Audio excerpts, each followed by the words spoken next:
Hey guys, welcome back to another video on the Monkey Mathematician, and today we'll take a deeper dive into algebra with a new topic being indices in algebra. The learning outcome for this video is to remember the basic laws of indices and learn how they can affect variables. And so I'll be taking a very quick and thorough look through this. If you would like a deeper dive into the basic laws of indices, the video below can help you understand that better. So we'll be taking a look at the laws of indices in the forms of algebra.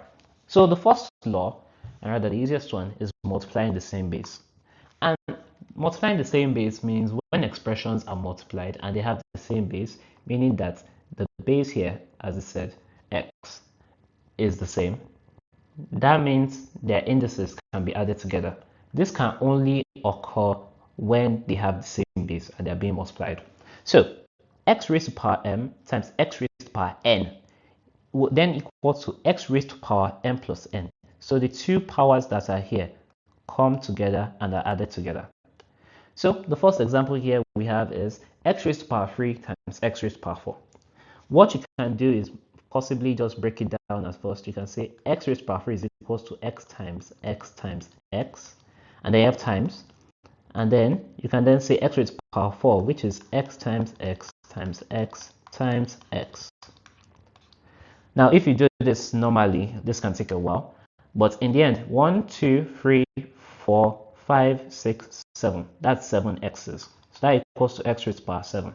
This is one method, and this is the first method you should learn. The easiest method is to just say x raised to power 3 times x raised to power 4. Due to them both having the same base being x, so you can then just say equals to x raised to power 3 plus 4, and then that leads to x raised to power 7 because 3 plus 4 equals 7, and that leads to the exact same answer. So the second law of indices is dividing the same base. So when expressions are divided and they have the same base, you can subtract out the indices.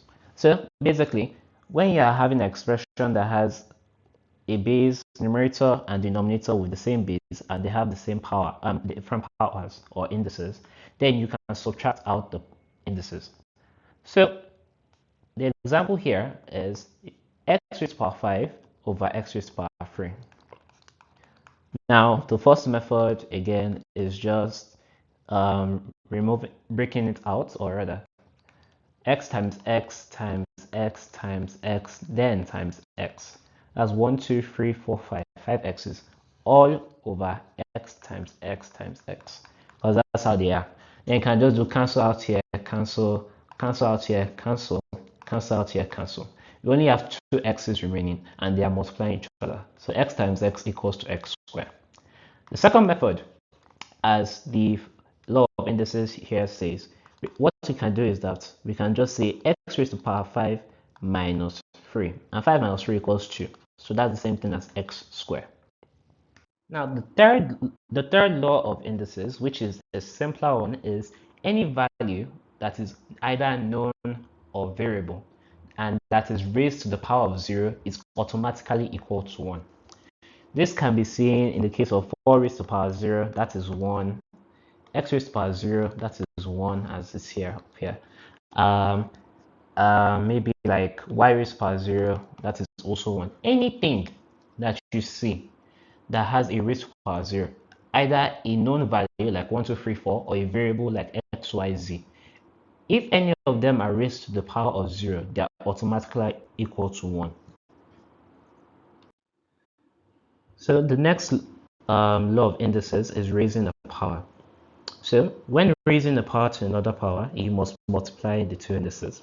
This simply means that when a value, either a variable or a known value, already has a power to it and then is raised by another power, what you must do is that you must multiply the indices together. So x raised to power m is already with x, or rather the power m is already with x, and then there's a power outside which is n. So what you must do is that you must multiply n to m. So that would then equal to x raised to power m times n, or mn.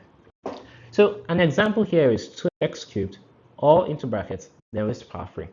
So the first, like normally what some people may do is that they may just say, okay, 2x cubed, that is then cubed. We can then just say 2x cubed multiply 3 times 2x cubed times 2x cubed times that again by 2x cubed. 2 times 2 times 2, that's equals to 8, and then times it by x cubed times x cubed times x cubed. Remember the first law of indices that stated that when two variables or known values that have the same base, or variables that have the same base, and they're multiplied together, you must add their indices. So that will then equal to x raised to power 3 plus 3 plus 3.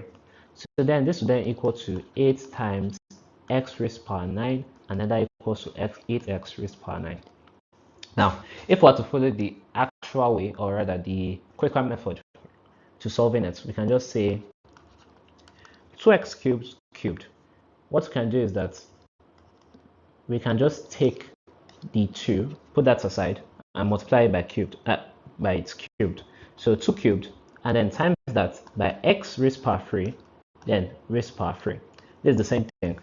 2 cubed is equals to 8. 8 times x cubed and then raised to power 3. What we must do here is that we must multiply the two powers. So x raised to power 3 times 3.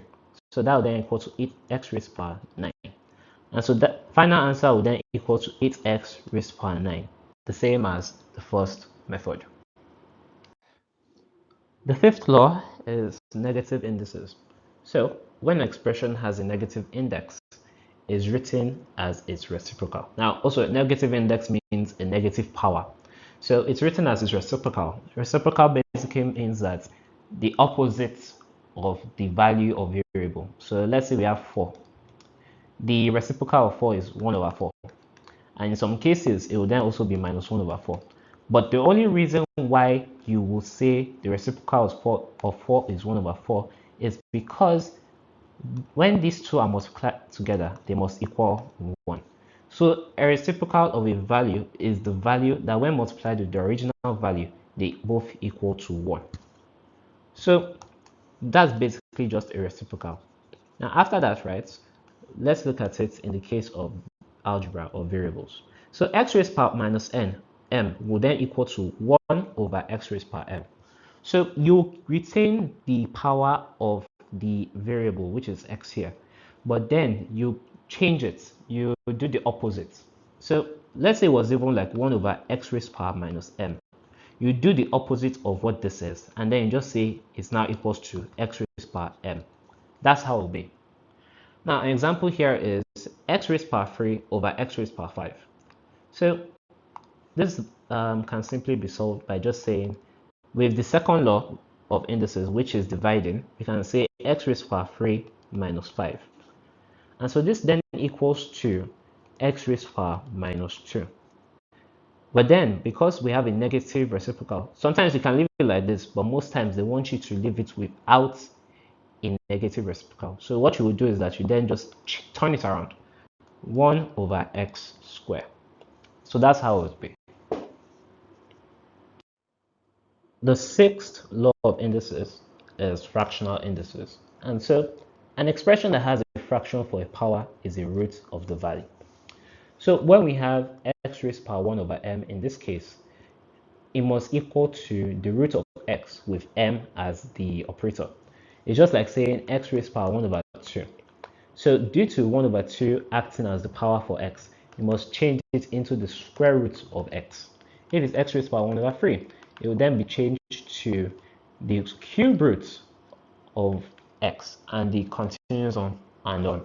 So simply, I even answered the question, e.g., x raised to power 1 over 3 equals to the cube root of x.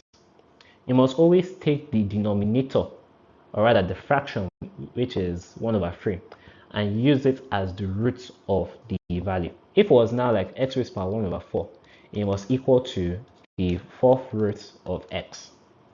And simply that. The seventh law is non-unit fractions.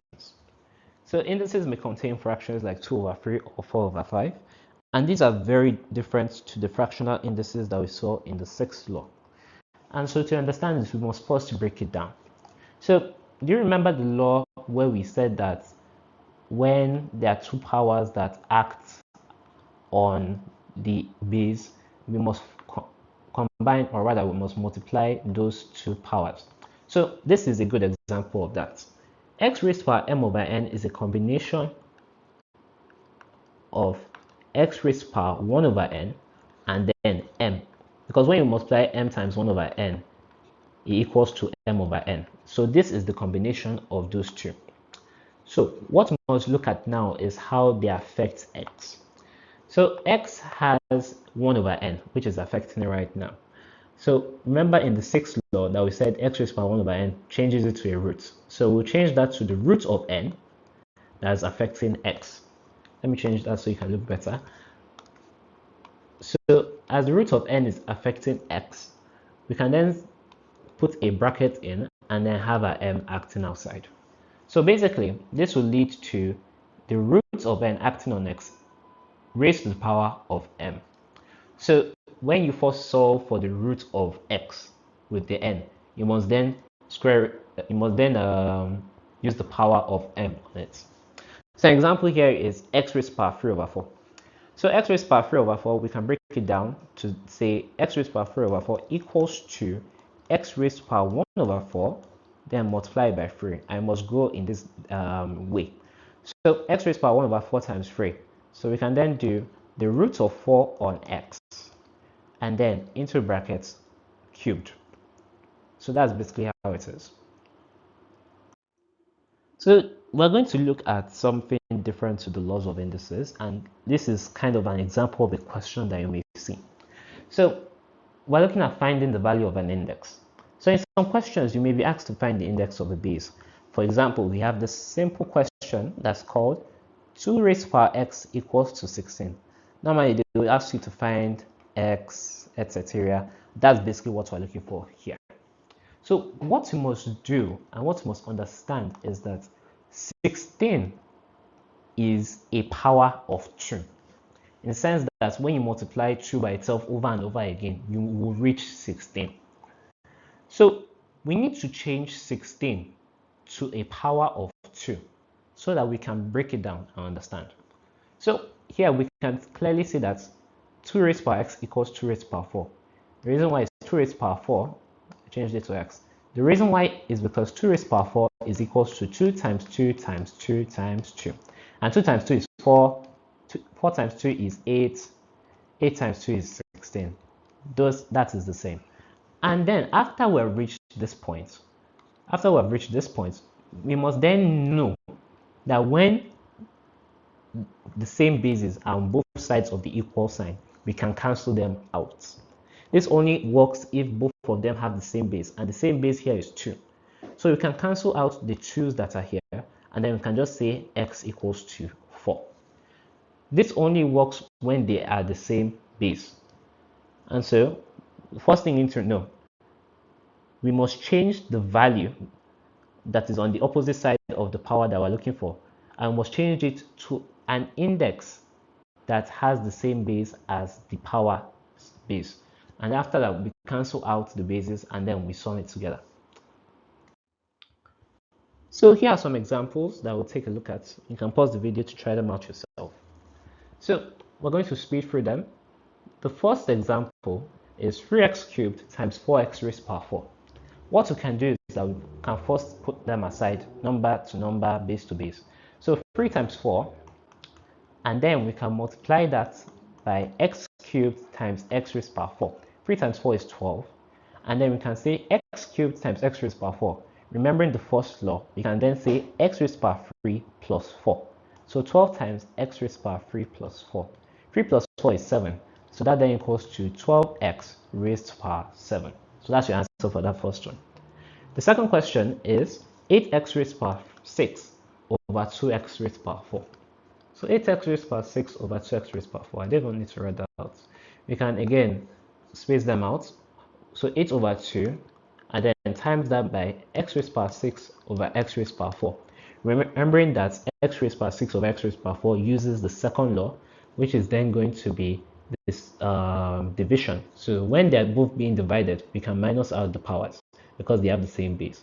So that equals to x raised to the power 6 minus 4. 8 over 2 is 4. So we can then say is equals to 4x. 6 minus 4 is 2. So 4x raised to the power 2. So that will be the answer. The next question is 4x raised to the power minus 4 times 2x raised to the power 4. So we can equal this. 4 times 2 is equals to 8. X raised to the power minus 4 times x raised to the power 4. This uses the first law, so you can add them together. So x raised to the power minus 4 plus 4. And then you notice that minus 4 plus 4 is equals to 0. So then that equals to x raised to the power 0. But remember, the third law says that when one variable or value is equals or raised to the power of 0, we must always equate it to 1. So x raised to the power 0 is equals to 1, and 8 times 1 is then equals to 8. So the final answer there is 8. Next question, 2x cubed raised to the power 3. Oh, this is just a repeat of the other question I used. So the if I remember the fourth law, 2x cubed raised to the power 3. What we can do here is that we can space them apart again. 2 cubed and then times it by x raised to the power 3 all into bracket 3. 2 cubed is equals to 8. And then remember that x cubed raised to the power 3 is then equals to 3 times 3. So that's then x raised to the power 9. Then the next question is equals to 6x cubed over 2x raised to the power 5. So 6 over 2 is equals to 3. After that, x cubed over x raised to the power 5. Remembering that this is using the second law of division, that is division, so you minus out the powers because they have the same base. So that equals to x raised to the power 3 minus 5. 3x raised to the power 3 minus 5 rather. And then x raised to the power 3 minus 5 is equals to minus 2. So 3x raised to the power minus 2. Remember, due to it being a negative index, we must then take it down. Or rather, we must do the reciprocal of that. So that's then 1 over x raised to the power 2.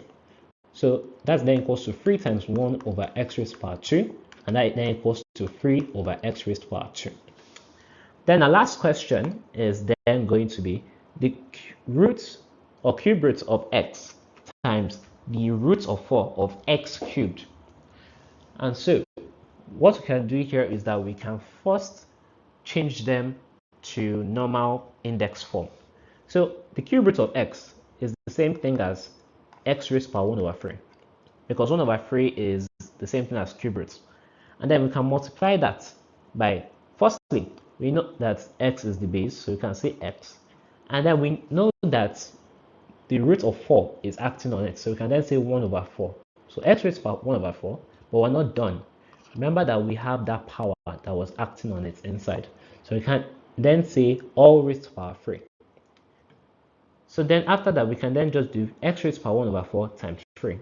So that equals to x raised to the power 3 over 4. So after that, we can now say that x raised to the power 1 over 3 times x raised to the power 3 over 4. This is going to be using the addition because they have the same base. So x raised to the power 1 over 3 times x raised to the power 3 over 4 equals to x raised to the power 1 over 3 plus 3 over 4. And when you do your math, you notice that 1 over 3 plus 3 over 4, we can do LCM. This is going to be 12. 12 divided by 3, that's 4. 12 divided by 4, that is going to be 3 times 3, then 3 times 3, 9, then plus 9, and then that's going to be 13 over 12. So your final answer is then going to be x raised to the power 13 over 12. So here are some exercises from actual exam questions. You can pause the video now to take a look at it before listening to the solution. So let's start. A squared divided by a raised to the power 6. It's the same thing as a squared over a raised to the power 6. So what we can do here is that we can use the second law, which is of the division, and whenever two bases are being divided and they have different powers, we must subtract the powers. So a squared over a raised to the power 6 is equals to a raised to the power 2 minus 6. And so that's then equals to a raised to the power minus 4. And notice that it has a negative index. So what we can do is that we can do 1 over a raised to power 4. And so your final answer is 1 over a raised to power 4. So you can put your answer like a raised to power minus 4 or 1 over a raised to power 4. Really doesn't really matter. It doesn't really matter most of the time. The next question is 4xy squared all into brackets 3. So again, you can pause the video now if before you listen to what I say. So the question 4xy squared all raised to power 3. What we can do is that we can start with 4xy squared. So 4xy squared all cubed. What we can do is that we can first start off with the 4 rather. So 4 cubed and then times that by x cubed and then times that by y squared all into brackets cubed. And so 4 cubed is 4 times 4 times 4, which is 64. X cubed is just x cubed, so that doesn't really matter. And then after that, y squared cubed is using the fourth law of multiplication, or rather raising the power to another power. So y squared all raised to power 3. What we can do here, we can just say y raised to power 2 times 3. So that equals to y raised to power 6, because 2 times 3 is 6. And so that will be your answer for this question. The last question is going to be a tricky one. So again, you can pause the video now before you listen in. The question states that 25 is equals to 125 raised to power k. They ask us to find the value of k. So you may remember when I was talking about how some questions will ask us to find the power of something, blah, blah, blah. Well, yes, this is the question. So how this question works is that we must first find a base that is suitable for not just 125, but a base that is also suitable for 25. So I want you to think in your head, 25 is equals to 125 raised to power k.